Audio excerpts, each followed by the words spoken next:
公元前124年春，卫青率领大军奔袭了600-700里，进入匈奴的腹地，大败了匈奴的右贤王。战后，卫青被封为大将军，统领全军。伊稚茶单于当然不甘心右贤王的失败，同年的秋天，他就派出万余骑兵再次袭击代郡，代郡的都尉朱英被杀，1000余边民被掳走。汉武帝收到消息后大怒，决定再次出兵，这次的目标便是匈奴的单于主力。公元前123年春，卫青率领大军从定襄出发，驻军于长城之外。定襄郡的治所在今天内蒙古和林格尔县西北的土城子乡。随同卫青出征的将领还有中将军公孙敖、左将军公孙贺、右将军苏建、强弩将军李举、前将军赵信、后将军李广。李广是这些将领里唯一一个没有被封侯的。同时，汉武帝还派张骞为向导，也随军出征。另外，还有个不起眼的校尉，也在此次的大军之中，这是他首次参战，本打算是出来历练一下的。他就是卫青的外甥霍去病。汉朝的大军出征了，首要的目标就是要找到匈奴的主力。匈奴不像汉朝有坚固的城池和固定的住所，他们是马背上的民族，随着水草而随处迁徙的。匈奴的军队也是单于走到哪里，哪里便是王庭。于是卫青就让各位将领率领着本部人马出征，去寻找单于的主力，并且严令各部出塞不得超过100里，半个月后必须全部返回。半个月的时间里，各路人马均有斩获，共歼敌数千人，然后便返回了大营。但是他们遇到的都只是漠南匈奴的小部落，并没有找到匈奴的主力。1个月后，卫青再次派出将领们北上，这次是以大漠为界进行搜索，但是依然没有找到匈奴的主力，再次攻破匈奴的多个小部落，斩首和虏获了万余人。如此大规模的出兵，单于必定有所防备。于是卫青打算派出一小股轻骑兵前去侦察。派去侦察的是赵信和苏建，他们2人的大军有2万余人，但他们将大部分的人马都留在了后方，只率领了3000轻骑前往。这样既可以灵活快捷的行动，如果遇到了匈奴的主力，也可以快速的撤退回来报信。然而他们这次却真的遇到了伊稚茶单于的主力。可悲的是，伊稚茶也早已知道了他们的行踪，正率领着3万大军提前布好阵，等待着他们。就这样，赵信和苏建率领3000人马钻进了匈奴单于的包围圈。双方厮杀了1日后，因为敌我悬殊太大，汉军的3000人实在是难以支撑了。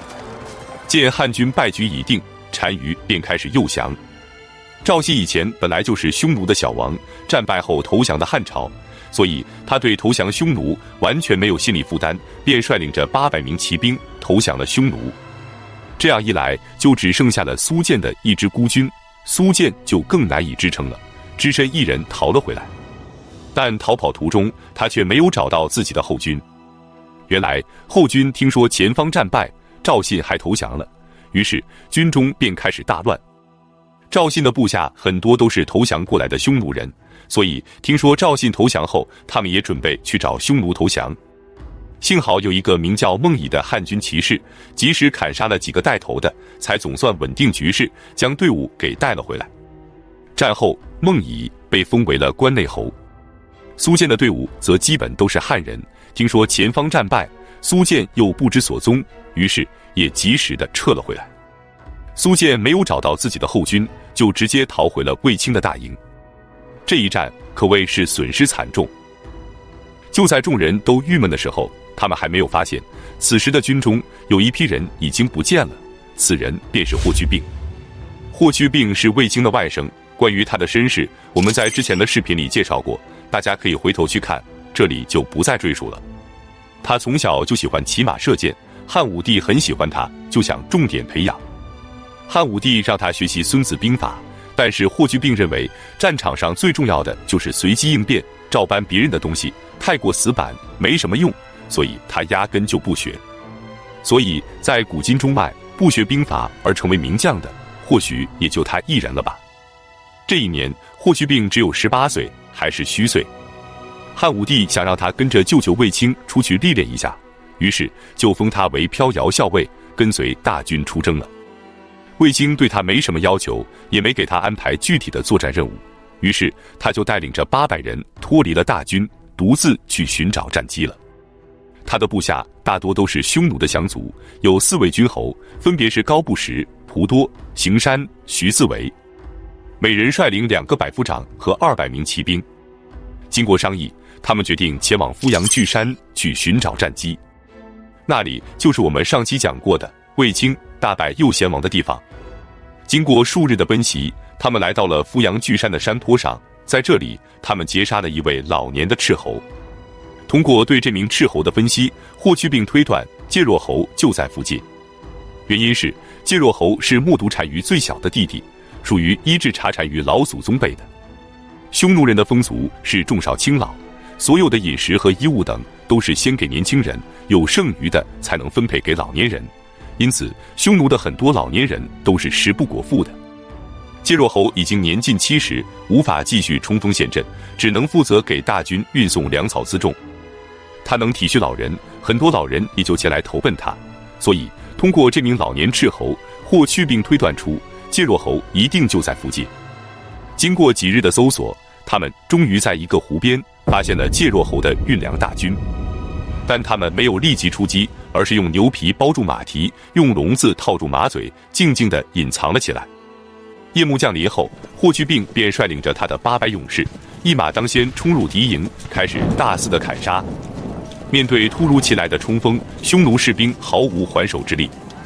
最终，介若侯本人在混战中被杀，伊稚茶单于的叔父，君臣单于时期的右贤王罗姑比被俘虏，还有匈奴的相国和当户等一众高官也全部被杀或被俘虏。此一战，霍去病只用了800人，歼敌2028人，同时还缴获了大量的粮食辎重，能带走的全部带走，带不走的一把大火全部烧掉。至此，漠南之战结束。这场战役并没有达到歼灭单于主力的目标，虽然杀敌万余，但是自身的损失也比较大，还有1员大将叛逃了匈奴。所以回到长安后，对于主将卫青，汉武帝只是象征性的给赏赐了千金。而此战中功劳最大的是2个人，一个当然就是霍去病了。他长途奔袭，找准战机，果断出击，歼敌数量远超自身的兵力，是妥妥的大胜。于是汉武帝封他为冠军侯，10亿1600户。就这样，他和他的舅舅卫青一样，也是一战封侯。同时，他也以不凡的战绩向世人宣告，大汉王朝最耀眼的一代名将已经是横空出世了。另一个功劳最大的便是张骞，因为他的引导得当，使汉朝的主力大军第一次深入到匈奴的大漠，而且还没有缺草断水，立了大功。于是汉武帝封他为博望侯。有奖就有罚，此战中损失最大的当然就是赵信和苏建了。苏建只身一人逃回卫青的大营后，很多人都建议卫青杀了苏建以树军威，但卫青说：“我是外戚领军，还有必要用杀将的方式来树立自己的威望吗？”于是他就把苏建带回长安，交给了汉武帝发落。汉武帝定他为死罪，不过最后苏建又是用钱买了一条命。而跟他一起出战的赵信投降匈奴后，伊稚茶单于对他非常的器重，不仅封他为自嗣王，还把自己的姐姐也嫁给了他。他因为在汉朝多年，非常了解汉朝以及汉武帝接下来的战略，所以他建议单于要想对抗汉朝，最好的办法就是诱敌深入。等到汉军远道而来，人疲马乏，粮草供应不上之时，再发起攻击，则可彻底击垮汉军。为了能达到这个效果，他建议单于将王庭从漠南迁往漠北。伊稚茶单于听从了他的建议，当即就率领大军北上，将王庭迁往了漠北草原。可是让他万万没想到的是，他的这个建议却间接地成就了霍去病封狼居胥的壮举。本期视频就到这里，感谢观看，下期再见。